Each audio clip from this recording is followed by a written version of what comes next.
El rey al principio se vio contrariado, se sintió contrariado porque tenía grandes expectativas para España, ¿no? Y consideraba que era una oportunidad para España la de intervenir en unas circunstancias internacionales que iban a cambiarlo todo, y él quería tener una posición de relieve para España, pero tuvo que aceptar que lo más razonable por todos los conceptos era la neutralidad.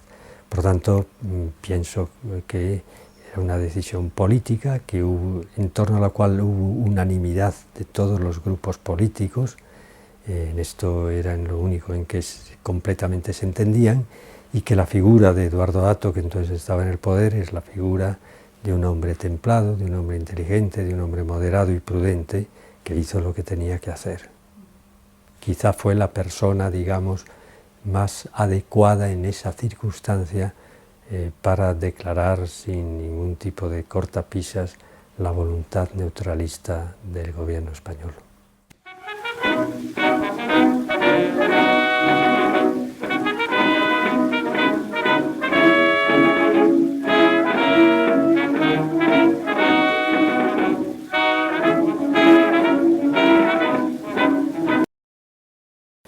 Bueno, España en realidad hay varias razones, todas ellas convergen en la neutralidad. No tenía intereses visibles y realizables en el exterior, no había nada pendiente realmente, nada pendiente grave, serio. Los intereses de las potencias circundantes también coincidían en que era mejor que España se mantuviera neutral. Por tanto, no hay presiones externas para que rompa la neutralidad, y la opinión pública era unánime en la necesidad de mantenerse al margen de la guerra. Por tanto, las razones principales, todas ellas llevaban a la declaración de neutralidad. Los políticos y el propio monarca querían hacer algo, querían aprovechar la circunstancia de la guerra, no solamente para mantenerse al margen y evitar el desastre que hubiera implicado la intervención, sino también para rendir algún esfuerzo y obtener algunos réditos políticos. Por tanto, la vía humanitaria fue también la vía acorde con la posición de un neutral que pretende tener una intervención, en este caso positiva, dentro de los grandes cambios que se van a dar, pero sin una acción militar que hubiera sido desastrosa y que nadie le reclamaba por otra parte. El monarca lo que piensa es que si envía observadores militares al frente puede parar un poco la barbarie que se está produciendo. Entonces él busca observadores militares de todas las armas, y entre ellos se da cuenta de la importancia que pueden adquirir los oficiales médicos españoles en el frente, no solo por ser observadores militares, como el resto de los compañeros, sino por su faceta exclusivamente médica y por tanto humanitaria en los campos de prisioneros. Fundamentalmente los oficiales médicos españoles fueron enviados a dos frentes. En primer lugar al denominado Frente Europeo, a ambos lados en ambos bandos, y después también tuvieron una participación muy importante en África. Ellos estaban adscritos a las embajadas españolas de los diferentes países en conflicto. Entonces, aquellas embajadas más cercanas al frente en ese momento, pues les enviaban, junto con una comisión internacional de observadores, no solo españoles, sino de otros países, a valorar la situación del combate en esas trincheras, en ese teatro de operaciones, ¿no? Y entonces pues era un trabajo combinado, era un trabajo en donde cada uno ponía su granito de arena. Pero lo que hace España es organizar una oficina en que sistemáticamente se cuiden de los aspectos humanitarios, se localicen prisioneros, se intervenga para evitar penas de muerte, para aliviar las condiciones en los campos, en las prisiones, etcétera, etcétera. Es decir, para desplegar toda una labor humanitaria en medio de esa terrible catástrofe.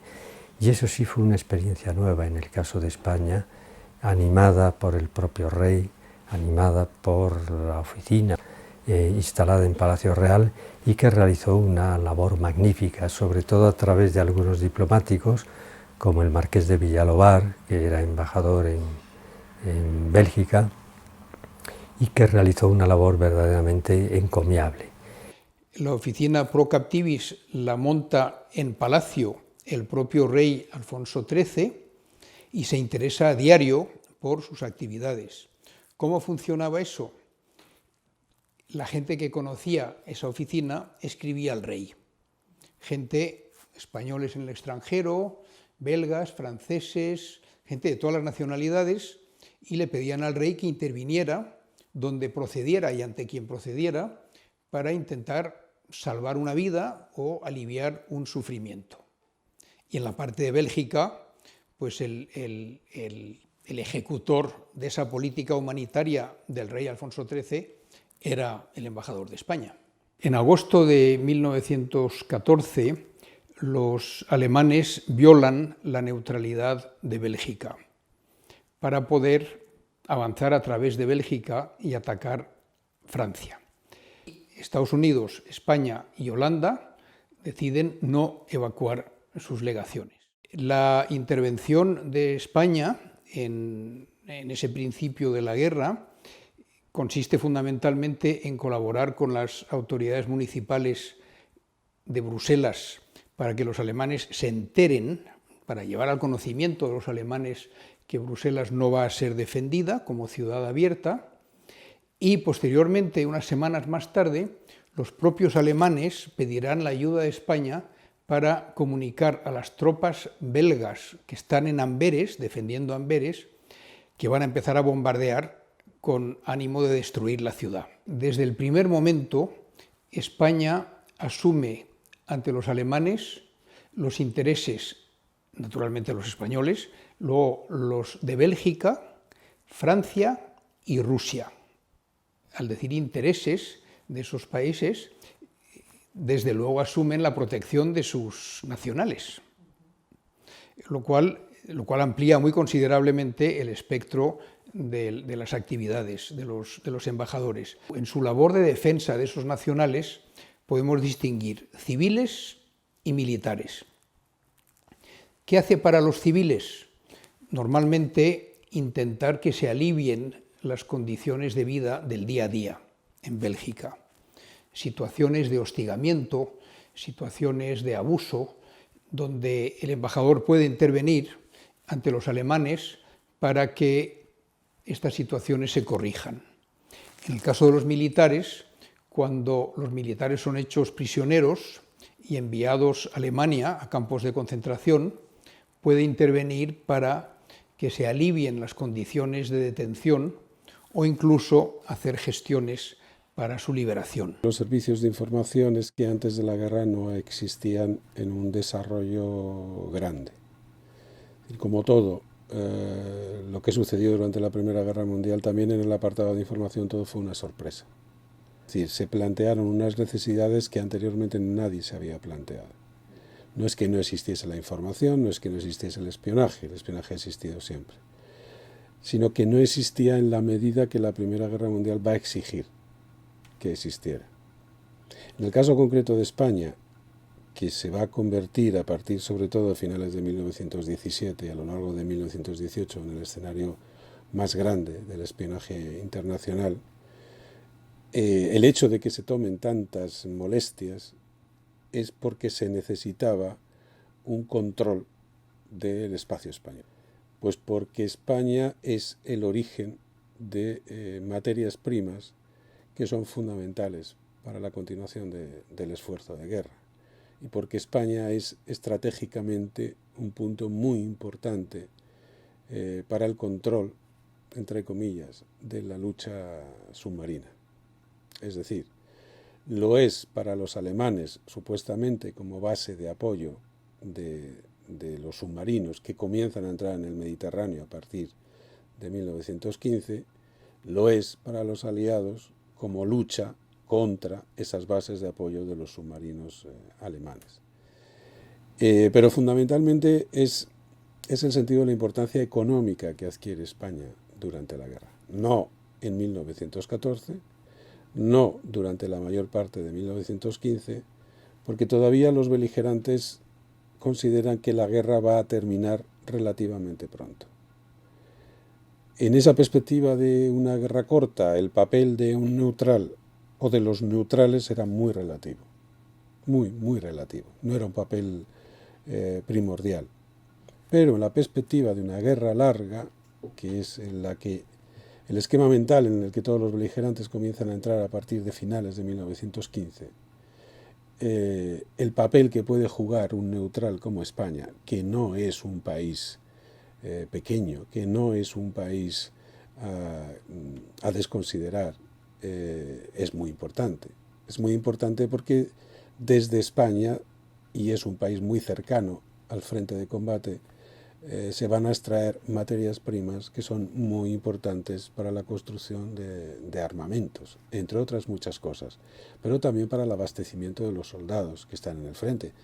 Calculemos que solamente los aliados llegaron a tener entre 8 y 9 millones de hombres en el frente occidental, en 700 kilómetros. Hombres que tenían que vestirse, que tenían que comer todos los días, y si era posible más de una vez al día, ¿no? Es un esfuerzo muy grande, la guerra se lo está comiendo todo, los almacenes militares, los arsenales no bastan y esto se dan cuenta muy pronto, se necesita una renovación constante del material de guerra. Yo creo que el uso del cañón, por ejemplo, ejemplifica muy bien esto. Los cañones que entran en funcionamiento en 1914 sufren un desgaste tal para el que no habían sido concebidos, con lo cual la vida del cañón es muy breve. Y hay que construir nuevos cañones, y los cañones se construyen con acero, y el acero hay que sacarlo de algún sitio. Lo mismo te ocurre con el plomo, es una guerra todavía antigua desde este punto de vista, el uso del plomo es masivo en las municiones, por no entrar en otros apartados, ¿no? Y España es el principal productor de plomo en Europa. Y de España, al final de la guerra, se han extraído pues prácticamente 2/3 de todo el plomo que consumen los aliados durante la guerra de España. Bélgica, en tiempos de paz, no producía suficientes alimentos para toda su población. Y en tiempos de paz importaban de otros países, compraban comida, básicamente. Al llegar los alemanes, la comida que produce Bélgica la confiscan para las tropas alemanas y la administración civil de ocupación. Y el pueblo belga empieza a pasar hambre muy rápidamente. Es decir, se produce una urgencia enorme desde el principio de la guerra. No solo en Bruselas, sino en el resto de Bélgica y en la zona norte de Francia, ocupada por los alemanes. Total, 7 millones de personas aproximadamente. Entonces, se organiza un grupo, yo no sé cómo nace, quién hace qué, pero se organiza un grupo para resolver este problema, que básicamente consiste en encontrar dinero, comprar alimentos a gran escala, normalmente va a ser en Estados Unidos, que es el único mercado suficientemente grande. Traer los alimentos primero a Inglaterra y de Inglaterra a Bélgica. Hacer que los ingleses estén de acuerdo para traer esos alimentos a Bélgica. Para eso necesitan una garantía de que no van a ir a los alemanes. Esa garantía la dan los llamados ministros protectores, el americano y el español, y también el holandés, en menor medida. Luego tienen que obtener de los alemanes un compromiso de que los submarinos alemanes no van a torpedear esos barcos que llevan bandera inglesa o americana. Y luego tienen que negociar día a día compromisos de cómo va a funcionar esto, dónde se van a almacenar los alimentos, cómo se van a distribuir, y esa es la labor de los ministros protectores. Lo que hay es un negocio de exportación muy importante, en el caso de España, que enriquece mucho a determinados sectores de la sociedad española y que se destina fundamentalmente, por no decir casi únicamente, a los países de la Entente, a los países occidentales. ¿Por qué? Porque naturalmente la fluidez de las relaciones y de las comunicaciones con los países occidentales no era comparable con las dificultades que podía tener la relación con Alemania por el bloqueo aliado justamente, ¿no? Por eso Alemania se conformaba y exigía nada más que una estricta neutralidad, lo que quería decir desde el punto de vista alemán un corte de los suministros económicos a los países aliados. Por eso los países aliados que se abastecían de las exportaciones españolas tranquilamente no precisaban de la intervención española porque ya tenían todas las ventajas y sobre todo su enorme capacidad de presionar sobre España. Tener el plomo, por decir solamente un material, muy cerca es verdaderamente importante. Y ese plomo tienes que garantizar que va a llegar a donde lo necesitas, ¿no? Entonces, para garantizar también ese comercio, esa necesidad que tienes, necesitas tener unos instrumentos de seguridad. Unos instrumentos de seguridad que tienen que combatir al enemigo que está intentando el efecto contrario que tú deseas, es decir, evitar que aquello te llegue sano y salvo a tu territorio, ¿no? Esa es la lucha fundamental de las estructuras de información o de servicios secretos que se crean en España en aquellos momentos. Unas estructuras que nacen para controlar el tráfico de submarinos en las costas mediterráneas españolas, pero que cuando se van instalando en España se van dando cuenta hasta qué punto es complejo el mundo español, hasta qué punto han penetrado los alemanes en las estructuras españolas, en todas, y hasta qué punto va a ser muy difícil combatirlos. Entonces las estructuras aliadas van creciendo progresivamente entre principios de 1916 hasta 1918 para poder hablar verdaderamente en España de un segundo frente de combate, el frente de los servicios secretos, un frente oscuro, un frente sucio también en ese sentido, sin uniformes, sin oropeles, pero una gente que está combatiendo la parte esencial, si queremos, de la guerra, que es el abastecimiento. La respuesta de Alemania al bloqueo y a las dificultades económicas que generaba era la guerra submarina, y la guerra submarina que llegó a ser total e indiscriminada a partir de principios del 17 y tuvo unas repercusiones importantes en la Marina española, en el tonelaje perdido muy importante de la Marina española, no sé si un 20% de la Marina mercante, y tuvo sobre todo la enorme repercusión de decidir definitivamente a la intervención de los Estados Unidos en la guerra, que fue una intervención naturalmente decisiva para la victoria occidental.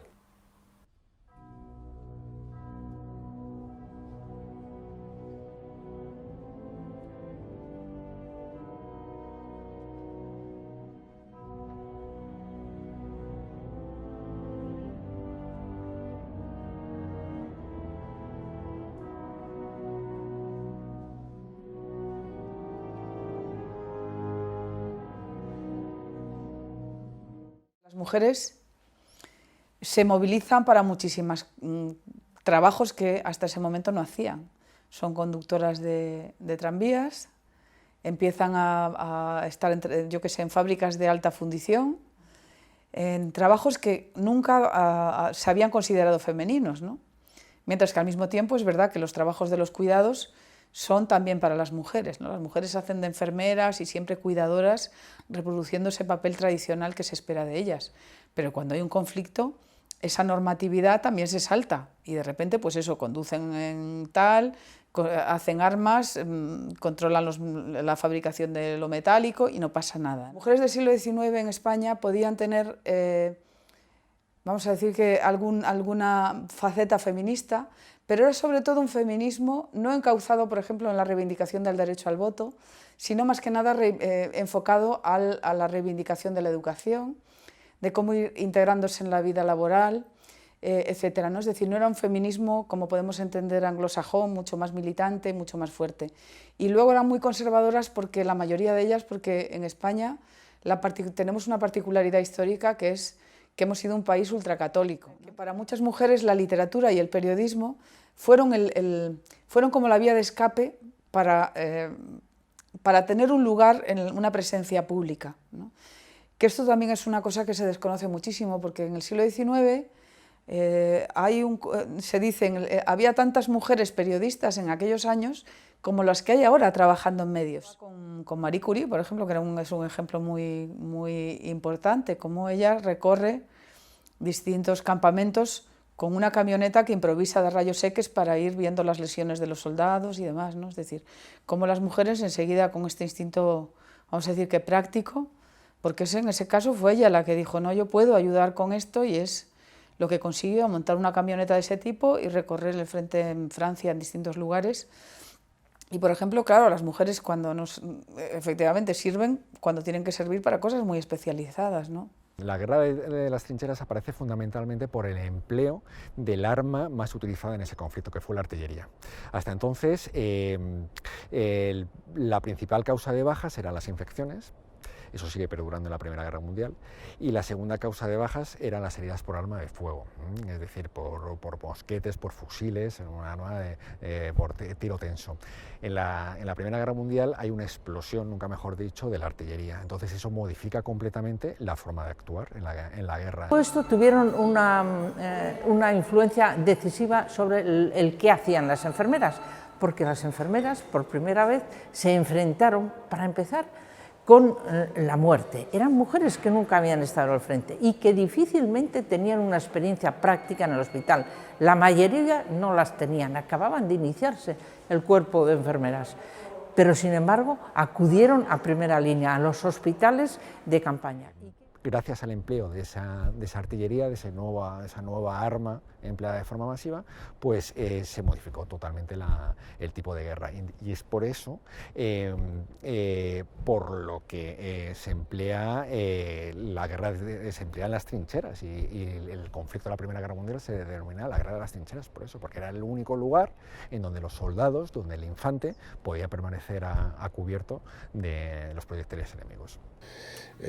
Hubo muchas acusaciones y muchas protestas por parte de los aliados sobre el uso de la valija diplomática española. No solamente en Alemania, no solamente para Berlín, también hubo protestas con la valija suiza, etc. Y hay que decir que si no en todos los casos que yo he podido ver en los que se hicieron esas denuncias tenía un grado de certeza, en otros muchos sí. Por eso, todas estas cosas hacen que España sea un país muy complejo durante la guerra. Es decir, no es sencillo entender esto. Primero porque la guerra no es la misma entre el 14 y el 18. Hay muchas guerras distintas a medida que va pasando el tiempo. Muchas. Hay muchas situaciones distintas. Y algo que a veces, yo creo, no hemos querido comprender o nos resulta complicado comprender. Y es tener en cuenta que estos países que están actuando en España, ellos sí saben, sus gobiernos sí saben, la cantidad de muertos que van acumulando todos los días por culpa de la guerra. Ellos sí lo saben. Y saben que el desastre, a medida que pasan las semanas, es terrible, es tremendo. Y por eso su posición hacia España se va haciendo cada vez más inflexible. Cada vez toleran menos un posible margen de actuación de los gobiernos de España. Hay que ponerse en el lugar de los militares allí desplegados. Normalmente eran gente sin muchos medios, con un nivel de cultura limitado, que les llevan al frente a otro país. Ellos prácticamente a lo mejor no habrían salido de su pueblo, de su aldea, les meten en barcos y les llevan a combatir con armas que jamás han visto, frente a un enemigo que jamás han visto, y están sufriendo unas heridas que jamás han visto, ¿no? Entonces el componente químico de esas armas no solo provocaba lesiones orgánicas, sino lesiones psicológicas. Claro, tú no sabes cuándo te pueden atacar, tú no sabes cuándo te pueden disparar. O sea, es un tipo de arma que tiene una fuerte implicación psicológica. Desde un punto de vista de la sanidad militar, la Primera Guerra Mundial supuso un cambio tremendo. ¿Por qué? Porque si algo bueno tienen los conflictos armados, son los avances médicos que se producen a raíz de ellos, ¿no? Entonces, los avances exclusivamente médicos de la Primera Guerra Mundial fueron asombrosos. Se mejoró en el tratamiento del shock hipovolémico, del paciente con una hemorragia, se mejoró en el dolor, se mejoró en la antisepsia, se mejoró en toda la terapia integral que tenían que recibir las bajas en combate. Desde un punto de vista exclusivamente logístico, se avanzaron los hospitales de campaña, se avanzaron al frente, a vanguardia, se estableció unas cadenas de evacuación desde esa vanguardia hasta retaguardia lo más rápida posible para que los pacientes fueran operados en el espacio de tiempo más breve que se pudiera conseguir en aquellos momentos. Entonces todos esos avances fueron fundamentales no solo para el conflicto de la Primera Guerra Mundial, sino para los posteriores. Entonces los oficiales médicos españoles, aparte de servir como observadores y apoyar a los prisioneros de ambos bandos, lo que hicieron fue recibir todas esas enseñanzas de primera mano. Entonces, todos los avances médicos que se estaban produciendo en ambos bandos y todos los avances logísticos de ambos bandos luego fueron puestos en práctica en la guerra de África, en la guerra del Rif, en la guerra civil española e incluso en la Segunda Guerra Mundial. Se cambiaron todos los procedimientos, todos los manuales teóricos se modificaron gracias a las enseñanzas. Entonces, desde un punto de vista técnico, las visitas pues fueron muy importantes, claro. Los oficiales médicos allí desplegados eran un poco los más afamados, un poco la punta de lanza de la sanidad militar. Eran oficiales médicos con una carrera impecable, tenían idiomas, habían trabajado ya en destacamentos complicados y para ellos supone pues, un aprendizaje y una experiencia vital tremenda. Todos los oficiales médicos desplegados en zona de operaciones en aquel conflicto merecen nuestra atención, pero quizá las tres figuras más representativas, no solo por lo que hicieron en la Primera Guerra Mundial, sino por lo que sucedió a continuación, fueron el capitán médico Mariano Gómez Ulla, el capitán médico Fidel Pajes Mirabé y el capitán médico Vallejo Nájera, ¿no? Cada uno de ellos, en sus respectivas especialidades, pues saltaron a la historia de la medicina mundial y parte de ese conocimiento aprendido se consiguió en el frente europeo durante la Primera Guerra Mundial. Prácticamente todos fueron condecorados por los ejércitos de ambos bandos, incluso por el ejército español, y algunos fallecieron, dos de ellos concretamente fallecieron por enfermedades transmitidas por los prisioneros de guerra. O sea que se pagó con sangre la experiencia allí vivida.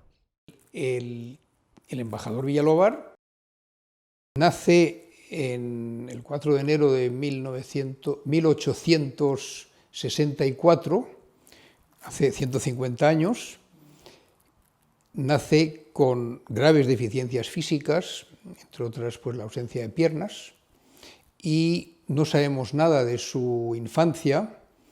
Volvemos a verlo pues, cuando ingresa como agregado diplomático en 1887 en el Ministerio de Estado, ya como se llamaba entonces el de Asuntos Exteriores.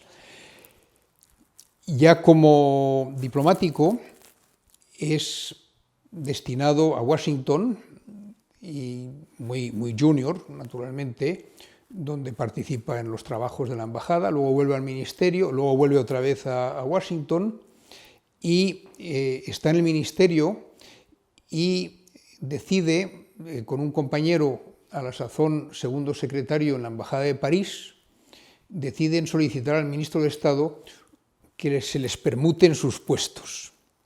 Es decir, el que está en París venga al ministerio y que Villalobar, que está en el ministerio, vaya a París. Se consulta al embajador en París, este da su conformidad y Villalobar aparece en París.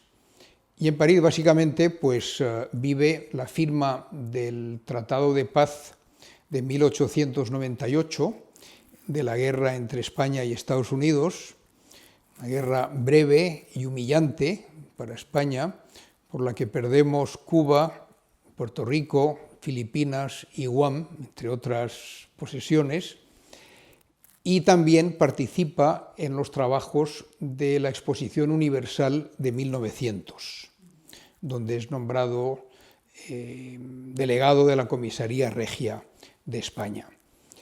Durante esos años en París conoce al barón von der Lancken, a la sazón tercer secretario de la Embajada del Reich alemán en Francia, y no se sabe nada, pero se supone que mantendrán una cordial relación y después se volverán a encontrar pues, en campos, no digo opuestos, pero en fin, campos no muy amigables, en Bruselas. Después de París, Londres. En Londres participa en una misión muy de confianza y muy particular del rey Alfonso XIII, que es ayudarle logísticamente, por así hablar, en su cortejo a la princesa inglesa Victoria Eugenia. Y incluso, pues, bueno, toda clase de detalles, mandarle un ramo de flores cuando el rey le pide que lo haga, mandarle recaos, mandarle determinados regalos y luego pues organizará su boda. En Londres también será muy querido por el rey Eduardo VII y hará amistades con la aristocracia política, con lo cual le vendrá muy bien para cometidos posteriores estos contactos. Después de 6 años destinado en Londres, es destinado a Washington, esta vez ya como jefe de misión. Washington era una legación y él va, por lo tanto, como enviado extraordinario y ministro plenipotenciario de primera clase, jefe de la misión. En Washington solo estará 9 meses. Después de la guerra tan humillante que habíamos tenido pues, 10 años antes, pues poco pudo hacer, más que estar ahí en el circuito social, diplomático y político. De Washington va a Lisboa. En Lisboa le toca la revolución que a las pocas semanas iba a derrocar al rey Manuel II. Villalobar es el único representante extranjero que se persona en palacio y está físicamente al lado del rey de Portugal durante sus últimas horas antes del exilio. Son unos años incómodos, tanto para él por la función que desempeña, como evidentemente para el gobierno anfitrión. Y cuando sale de ahí, pues debió ser con gran alivio. Y probablemente las autoridades españolas pensaron, bueno, ya ha estado 3 años sacrificado este hombre ahí, vamos a mandarle a un destino tranquilo donde se pueda rehacer Bruselas. Yo entiendo que el foco se ponga sobre Pilar Millán Astray más que nada por sus apellidos, ni siquiera por sus logros literarios, que fue una literata de cierto relieve, la llamada literatura popular. Pues fue durante mucho tiempo su máximo representante, encima mujer, que entonces era algo distintivo, obviamente distintivo. ¿Por qué digo esto? Porque como el caso de Pilar Millán Astray hubo muchísimos. Si Pilar Millán Astray tenía algo de excepcional o que le daba muchísimo más valor, es que era una mujer muy culta, aparte de una mujer muy guapa, muy guapa. Y esas dos cosas unidas hacía que pudiera tener acceso a personajes que otro tipo de mujeres no tiene. A personajes, digamos, de alto standing. Nobleza, militares de alta graduación y diplomáticos de alto nivel. Eso es lo que hace de Pilar Millán Astray una élite dentro de las mujeres que trabajan para los servicios de información. Su padre fue el jefe de la policía en Barcelona durante muchos años. Con lo cual ella también era conocida. Era conocida por quien tenía que serlo, es decir, por los jefes de la policía de Barcelona, ¿no?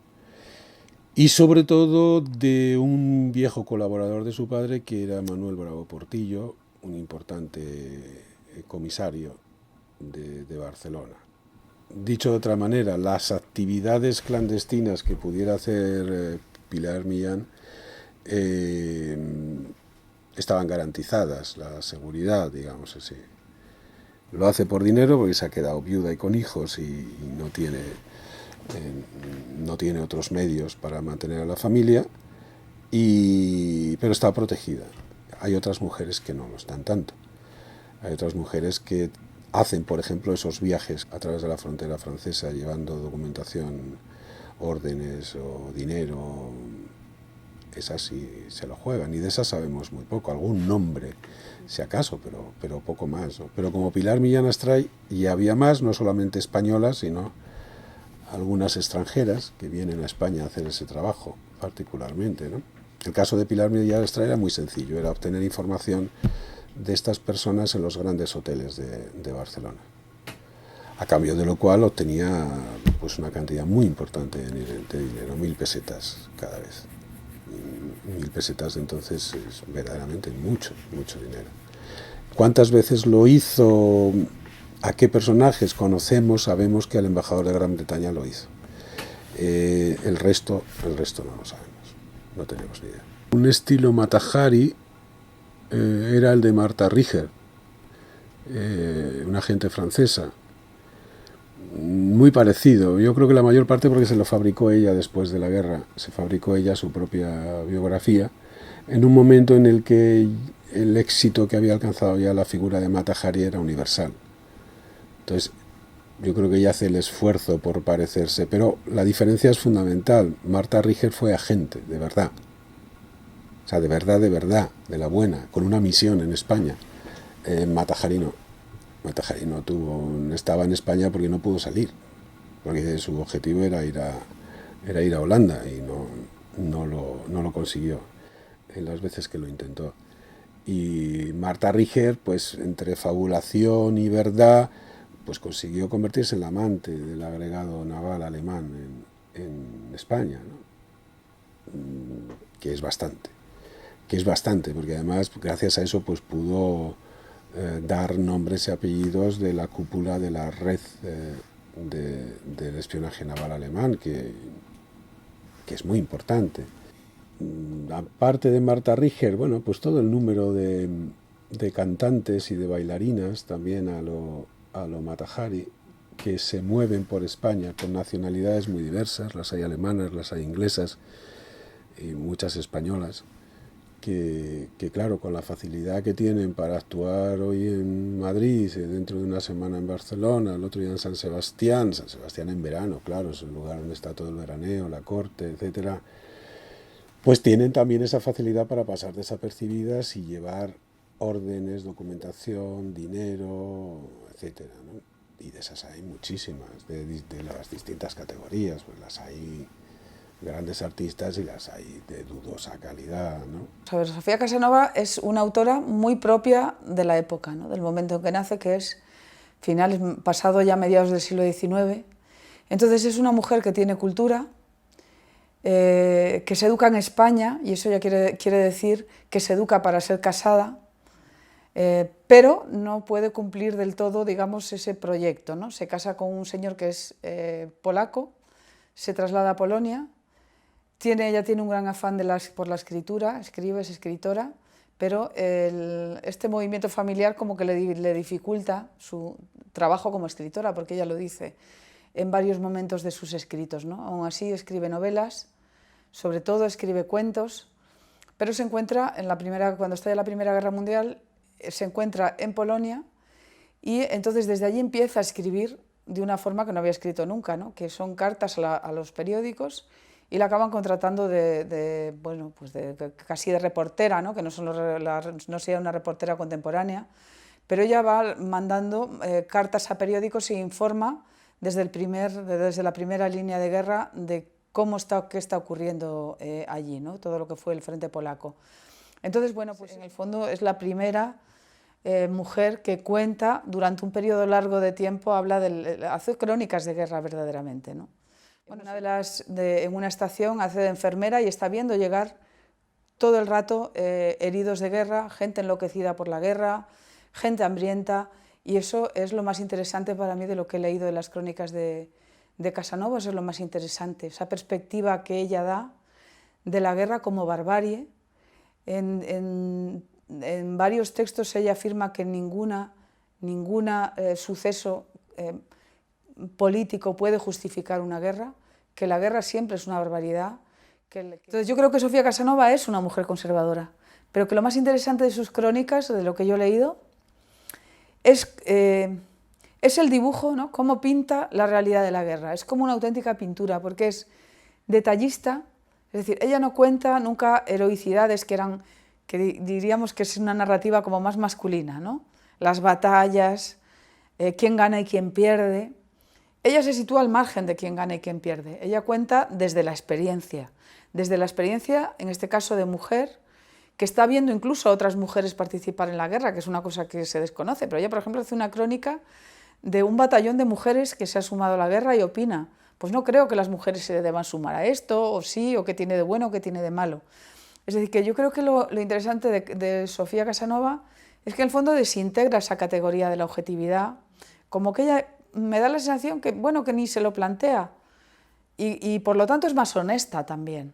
Edith Cavell era una enfermera británica de una edad, pues, era coetánea de Villalobar, más o menos, y como británica era protegida del embajador de Estados Unidos, que se había hecho cargo de los intereses británicos. En una noche fatídica, del 11 al 12 de octubre de 1915, el embajador de Estados Unidos se encuentra aquejado de una fuertísima gripe y no se puede mover de la cama. Y le avisan de que la enfermera Cavell, que llevaba detenida 10 semanas, iba a ser ejecutada al amanecer. Los alemanes la habían detenido por dar cobijo en su hospital a unos 200 nacionales belgas, franceses, británicos, prisioneros evadidos o pilotos abatidos, y haberles ayudado a reincorporarse a sus puestos de combate. Fue denunciada y fue detenida y fue juzgada por un tribunal militar. En el tribunal militar tenía una defensa y, por supuesto, mucha simpatía entre varios de los jueces, porque en su hospital cuidaba del mismo modo a belgas y a alemanes, heridos o enfermos. Pero cuando se le leyó la acusación de haber hecho lo que había hecho, en vez de defenderse tal y como su abogado defensor tenía preparada la defensa, ella se dirigió a sus jueces y dijo: pero ustedes no hubieran hecho lo mismo en mi caso, y ahí ya no hubo más defensa posible. Entonces la condena fue, pues, a ser fusilada por alta traición. Efectivamente es un delito tipificado en el Código Militar alemán, y lo que pasa es que, a efectos de imagen, fusilar a una mujer, y además enfermera, y además dedicada a las labores humanitarias, pues un error histórico. Entonces, el embajador Villalobar acude a la residencia de su contacto alemán. Este estaba en el teatro. De ahí se va al teatro. Saca al contacto alemán de su palco, donde estaba viendo el teatro, empezando ya a levantar la voz. Hay un diálogo muy nervioso por parte de ambos. Él dice que es urgentísimo, que eso no puede esperar. El alemán dice que no tiene conocimiento ni de la situación ni de la urgencia, por tanto, y deciden, a exigencia de Villalobar, hablar con el gobernador militar, el general von Zauberzweig, que es realmente un hombre muy áspero y un militar prusiano que no entiende de razones. Y dice: esta señora ha cometido un delito castigado con la muerte, hay que fusilarla, no hay vuelta atrás. En ese momento Villalobar exige que se llame por teléfono al propio Kaiser, al emperador, para pedirle el indulto o cuando menos que se atrase la ejecución. Los alemanes dicen que eso no lo pueden hacer, son altas horas de la noche y que eso no lo van a hacer. Nuevamente Villalobar dice, están ustedes cometiendo un error histórico, esto les va a hacer un daño increíble a su imagen, no lo hagan. Y ellos le dicen, embajador, se está usted extralimitando, está usted llegando al límite de lo que un diplomático puede hacer ante la potencia ante la cual está acreditada. Bueno, fusilan a Edith Cavell. Después de la guerra, Edith Cavell naturalmente es una heroína, le harán un funeral de Estado en la abadía de Westminster.